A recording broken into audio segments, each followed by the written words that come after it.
sehingga terjadilah saya itu nabrak mobil oplet di Pringsewu. Sampai dahi ini pecah, patoknya, dagu juga belah, sehingga terjadi penjahitan di kepala aja 16 jahitan, di dagu ini 4 jahitan.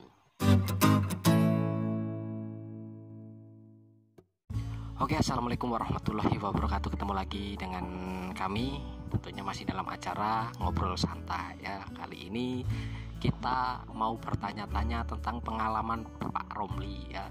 Karena dia itu pengalamannya juga sangat banyak di rantauan. Itu dulu nyupir ya. Awalnya nyupir.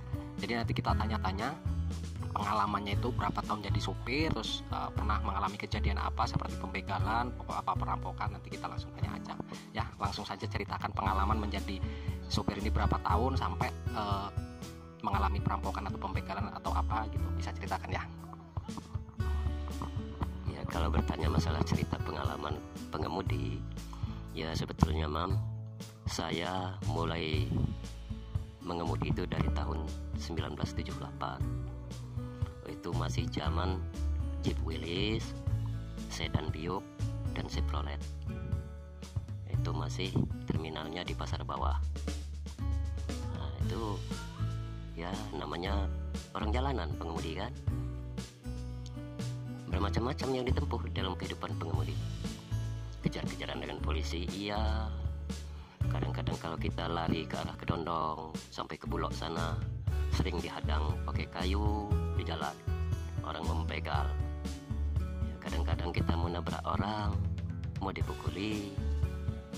Nah, itu zaman Chevrolet sama Jeep Willys waktu itu. Nah, setelah beberapa tahun mulai ada mobil Jepang, yaitu pertama kali S38.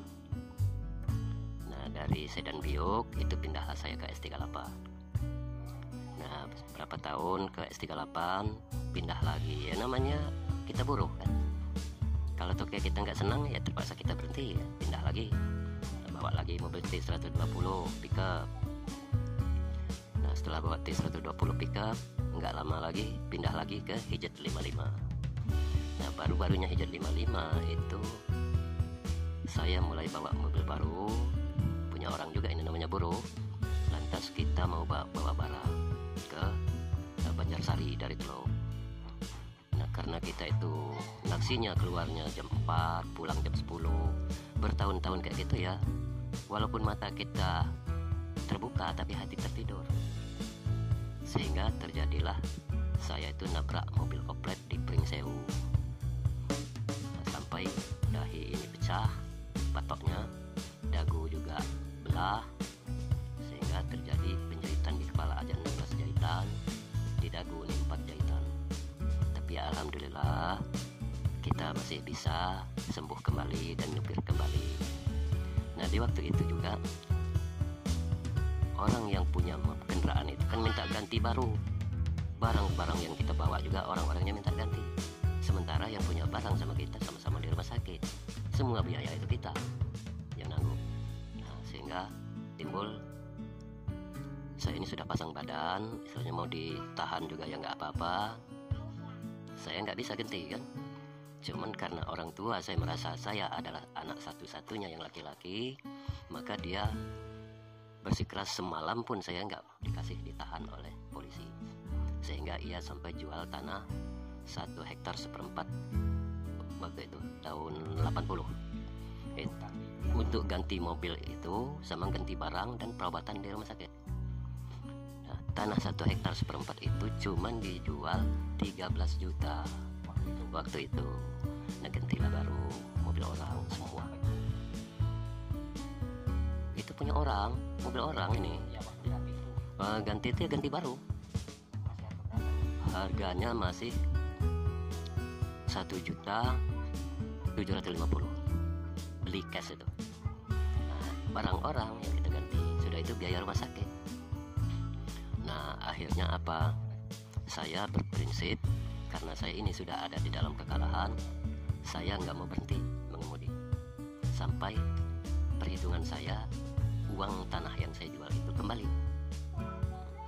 Nah, alhamdulillah waktu itu karena saya ini sudah cemar namanya, melamar sana kemari nggak diterima orang lagi untuk berkendaraan. Nah begitu tahun 81 akhir, Polwil beli mobil 20 unit itu Polwil waktu itu. Nah, lantas saya ngelamar lah, bawa ke sana. Ini di dalam pengetesan itu Pak siapa dulu yang ngetesnya itu, Pak Iskandar Sah kalau salah. Woi Pak, kata dengan Pak Dik itu, supir satu itu salon betul itu, kayaknya nggak bisa diterima tuh Pak. Nah lantas Pak Dik itu jawab, enggak, kira-kira dia itu salon, ada yang disenggol enggak rambu-rambunya itu? Ya enggak ada. Ya sudah, berarti dia lolos katanya gitu. Nah alhamdulillah diterima. Nah diterima, bawa lagi lah saya itu kan ya, setorannya waktu itu cuma 5.500 Mam. Itu aja masih banyak digantung setoran, kadang-kadang 500 yang digantung kan. Ya cuman alhamdulillah 82-83 akhir kerja 2 tahun, alhamdulillah hitungan saya pulih uang tanah saya itu, karena saya dalam jangka 2 tahun itu bisa ngambil mobil baru dari dealer. Nah, begitu saya ambil mobil dari dealer, berarti saya sudah bawa punya saya sendiri kan. Nah, alhamdulillah pula 2 tahun, karena 1 tahun setengah lunas mobilnya kan, yang setengah tahunnya saya berjuang lagi, bisa lagi nambah mobil kita. Makanya perhitungan saya kembali uang tanah saya itu. Nah lantas setelah lunas semua, dua-duanya bisa lagi buat rumah dapur itu. Nah, yang berukuran 6x9 ditambah 3x3. Ya alhamdulillah, kalau berkat kita sabar. Nah, itu sudah, itu baru saya tahun 95 larilah cari pengalaman di Lampung Barat yang saya ceritakan tempo hari itu. Nah, jadi mobil dua-duanya saya jual semua. Kita lah buat modal ke Lampung Barat. Itu pun bukan modal sebetulnya, karena kita disuruh orang Cina. Nah, cuman kita kan perlu juga ya punya kita sendiri gitu. Jadi istilahnya kita cari punya kita, jualnya ke gudang, harga gudang. Ya namanya cari ujung dikit-dikit kan. Nah, itulah pengalamannya 95. Sudah itu tahun 2001 saya pulang kembali ke sini. Nah, 7 tahun di Lampung Barat. Ya saya berhentinya kan ini, pulang dari Lampung Barat nyupir lagi. Tahun 2002 saya nyupir lagi sampai tahun 2014. Ya dari tahun 78. Nah 26 tahun itu pengalaman di kendaraan. Pahit getirnya ya cukup lah Mam. Misalnya kita lari ke Kedondong juga yang kadang-kadang orang jalan pakai kayu, sudah. Yang namanya nyerempet anak orang kita mau dipukul-pukuli sudah. Ya cuman berkat kita sabar ya nggak terjadi gitu kan. Ya alhamdulillah, itu aja yang saya bisa sampaikan. Ya itulah pengalaman dari Pak Romli ya. Jadi menjadi supir selama 26 tahun, jadi pahit manisnya di jalanan sudah beliau alami, dari sampai mau dipukulin, sampai kecelakaan, sampai ini ya dahinya sampai pecah dulu, jahitan 16, sampai sininya robek ya dagunya. Ya itulah ceritanya sedikitnya, semoga menjadi pelajaran kita. Dari pelajaran tentunya yang diambil itu dari kesabaran. Dan jangan lupa subscribe channel YouTube ini supaya berkembang dan selalu memberikan motivasi buat kalian.